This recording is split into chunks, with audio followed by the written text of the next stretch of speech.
The Russians have lost since January an average of 966 troops a day, 20 plus tanks, 20 plus pieces of artillery and all the rest of it. Their defence industrial base can't keep up with replacing that.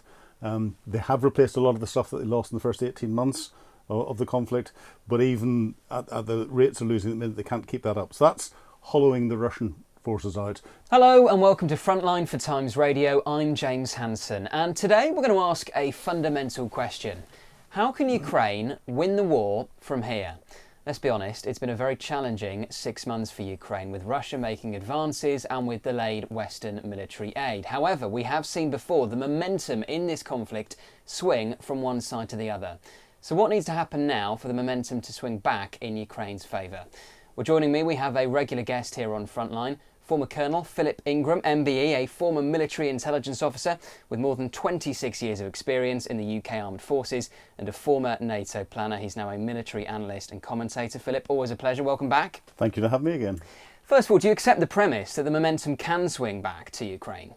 Oh, very much so. The momentum was with Ukraine the whole of last year, and it only whenever their counteroffensive sort of hit the roadblocks did the momentum start to slowly swing at a tactical level from a one-dimensional perspective. I'll caveat at that, back in Russia's favour, where Russia is now gaining small elements of territory. So let's talk this through stage by stage. Obviously at the moment we are seeing Russia making advances, notably in Kharkiv, Oblast. Yep. What needs to happen in order to limit those advances? Well, this is where Ukraine needs the wherewithal to be able to halt the Russians. I think the Russians are making advances, but I think the Ukrainians are trading a bit of space for time, because rather than holding it hard and suffering large numbers of casualties of personnel, equipment and everything else, it's easier to hold for a bit, withdraw slowly, fight a defensive battle whenever you're attriting the enemy so much more. So the Russians have lost since January an average of 966 troops a day, 20 plus tanks, 20 plus pieces of artillery and all the rest of it. Their defence industrial base can't keep up with replacing that. They have replaced a lot of the stuff that they lost in the first 18 months of the conflict, but even at the rates they're losing at the minute, they can't keep that up. So that's hollowing the Russian forces out and trading a bit of territory. That territory is not strategically significant. It's largely been unoccupied by the local people, and therefore the Ukrainians know that they can take it back whenever they've got the weapon systems and the military wherewithal to be able to halt the Russians, turn them around and push them back. That's the next step. And as Zelensky has said time and again, they need more air defences, more air defence interceptors in order to protect, for example, Kharkiv city. Yeah. Well, the two elements to that. One, to protect the cities and protect the critical national infrastructure. We've seen that start to get hit, and that's only in the last couple of months. Before that, the Ukrainians were knocking out at least 96% of all Russian attacks. Now they're only been able to knock out 60-70%. That's down to lack of air defence missiles, down to lack of ammunition for their air defence guns and everything else. That's where the critical the aid package from the United States and from Europe, because it's not all US air defence missiles, is critical, and that's where that needs to flow in quickly and is starting to come in. The second bit is to be able to then take that air defence without denuding what you've got over your cities and over your critical national infrastructure, but to take an air defence bubble and put it over the front line somewhere, so that you're protecting your land forces from the new weapon that is having maximum effect, the new Russian weapon, which are the glide bombs. An artillery shell has got 10, 15, 20 kilograms of high explosives in it. The glide bombs have got 500,000 kilograms of high explosives in them. That, when it hits a defensive position, people don't survive, they don't get out. Whereas your defensive positions are built to withstand artillery attacks, they can't withstand that. So until Ukrainians can push that threat back, and that's the only way to do that, it's that air defense bubble. We've seen them practice by trying to have Patriot missile ambush sites where they've successfully shot down a number of Russian aircraft, but that's left the Patriot missile batteries very vulnerable indeed.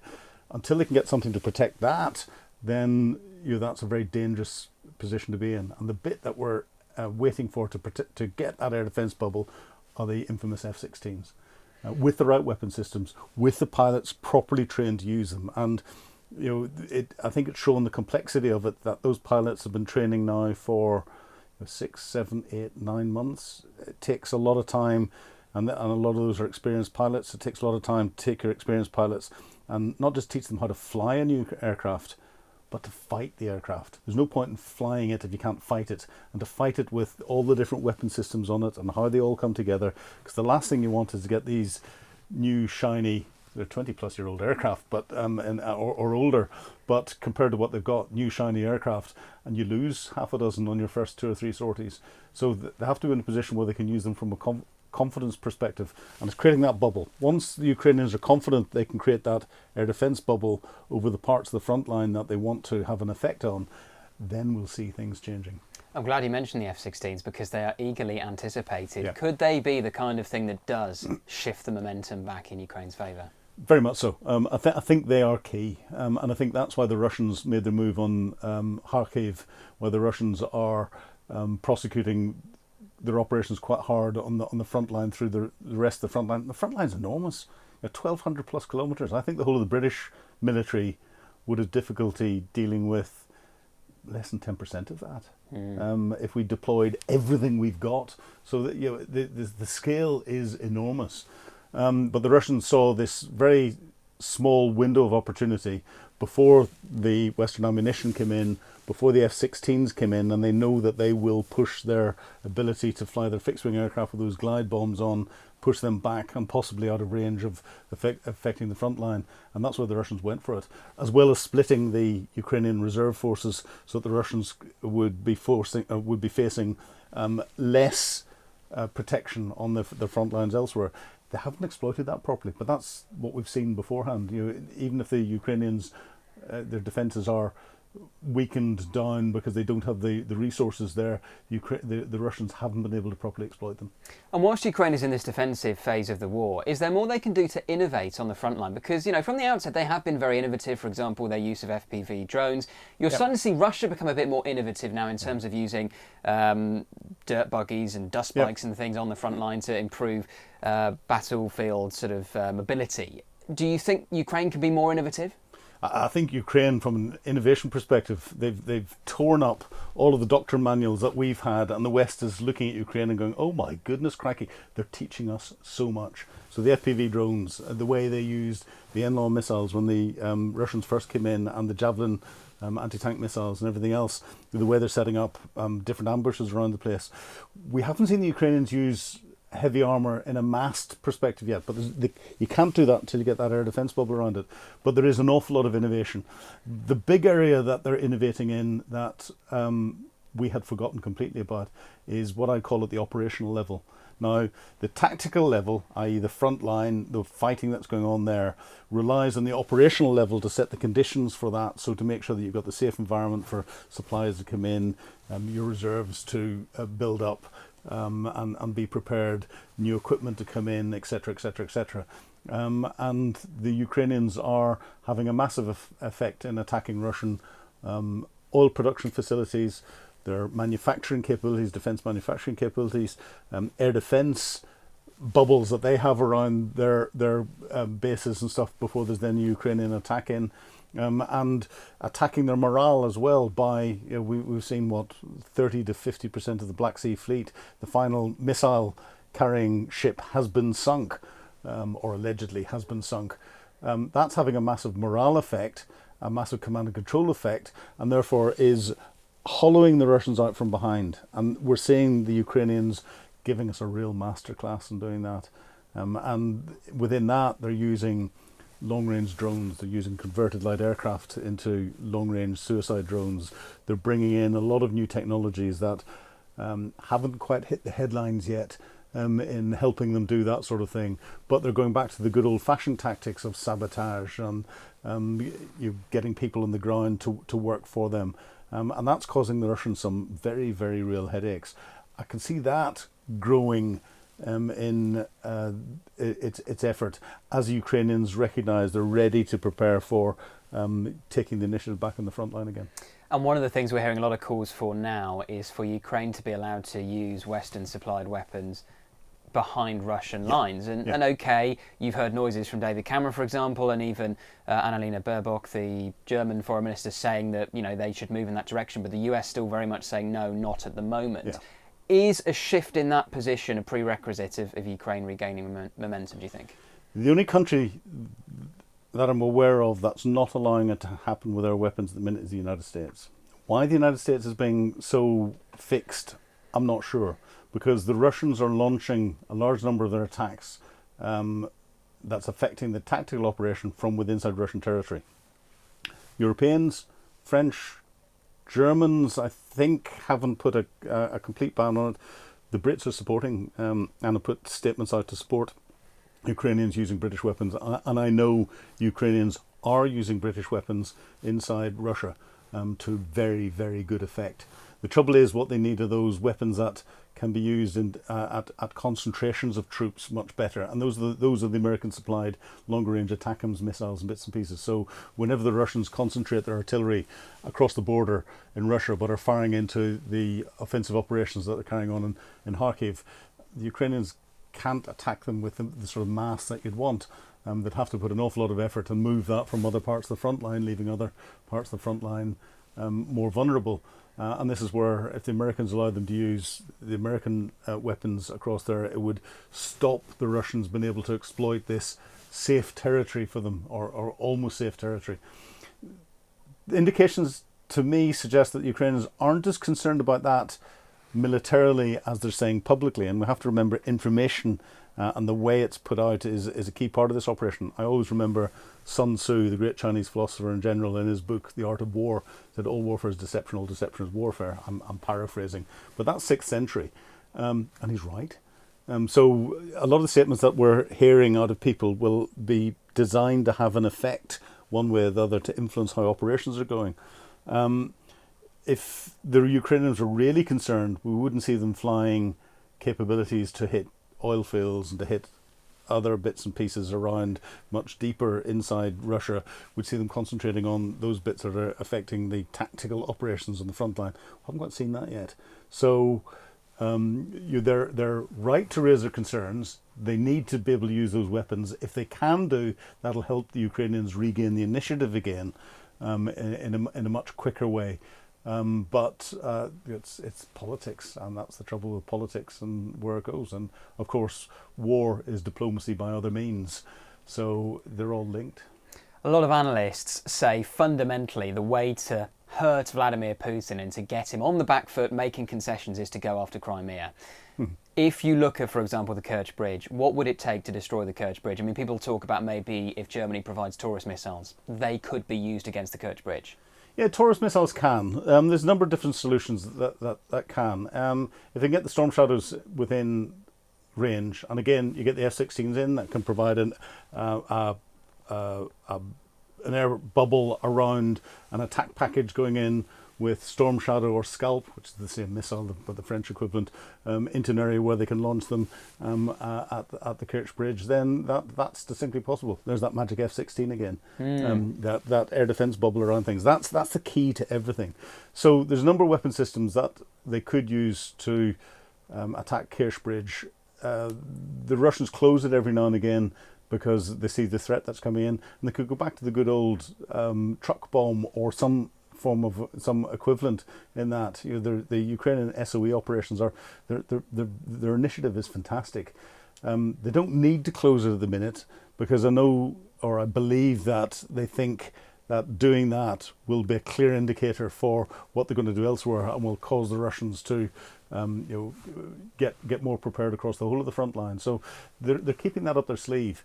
Ideally, they want as many different weapon systems that gives them the options to close it in different ways, and ideally destroy it and take it down. But the Ukrainians are concentrating quite a lot on Crimea at the moment. Their attacks on the 6th Fleet, their attacks on air defence, and then those have been backed up with attacks on airfields, and they're trying to deny the use of the airfields in Crimea.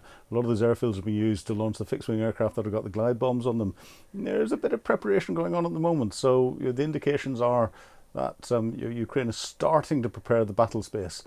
but it's a long and very deliberate effort for what's going to be an exceptionally complex operation. And away from the front line, are there other things we should be looking out for in terms of ways that Ukraine can take the fight to Russia? I mean, it was interesting recently, the Times were reporting how Ukrainian special forces are actually involved on the ground in Sudan, where there's all manner of conflict at the moment because Russia also has a presence there and is trying to use smuggled gold to fund the Russian war effort against Ukraine. So are there other things we should be looking out for here? There are. I think they're going to be difficult to look out for. Russia has got its fingers in so many different pies around the world. It relies on the sort of para-criminal or pseudo-criminal enterprises, or completely criminal enterprises, that has got throughout Africa and elsewhere to fund the oligarchs who are funding what Putin's doing from a war machine and all the rest of it. We're also seeing levels of political support, and this increasing alliance between Russia, China, North Korea and Iran is really worrying. And I don't think this is necessarily up to Ukraine to deal with that. I think this is up to the wider international community to deal with that, because that's a much bigger threat for everyone, not including Ukraine. Is there anything that Ukraine can do specifically themselves? I think just keep doing what they're doing and making sure that they're continuing to get the Western support, because at the minute Ukraine in their tactical fight and their operational fight with the Russians are protecting us in Europe and those in the rest of the free, as we describe as the free world. If Ukraine loses, then the financial cost to us is going to be phenomenal, because there'll be a new Cold War. During the last Cold War, defence budgets were at 6 to 7% of GDP. Our governments are bulking at 2.5%, our talk of 3%. And if Russia wins even more, then Russia will prepare to go elsewhere. But if Russia's allowed to win, you'll get other nations like China will turn around and go, okay, so if we attacked and took Taiwan by force, we only have to wait 3 or 4 years until the Western political hiatus collapses completely and we've got away with it. So can we afford that? Let's prepare our financial coffers to do that, and that's what we'll do. And it'll stimulate more uncertainty and more instability around the world. That would then have a massive effect on our economies as well. Most of the world's semiconductors are made in, or the microchips are made in Taiwan. If there's a war in there, just think of the impact that would have on our global economies. It's unbearable, and that's just the start of it. Assuming Ukraine can do all the things we've discussed in the coming months over the course of 2024, where and when does a Ukrainian counteroffensive take place? I think 2024, what we'll see is Ukraine stabilising the front line, continuing their operational level, special operations of executive type attacks behind, but increasing those to have a greater effect. As they then start to practice putting those little air defence bubbles around to scare the Russians, push their fixed-wing aircraft further back.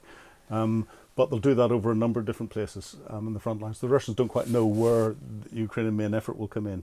We'll then see Ukrainian attacks in different parts of the front line to keep the Russian reserves split, so they don't know where to concentrate on, and potentially reinforcement of the Ukrainian bridgehead that they've got across the Dnipro down at Kherson, or potentially a commando type raid into Crimea and capture a toehold of territory there, knowing the Russians would have to move ground forces to try and deal with that, and the psychological impact that would have.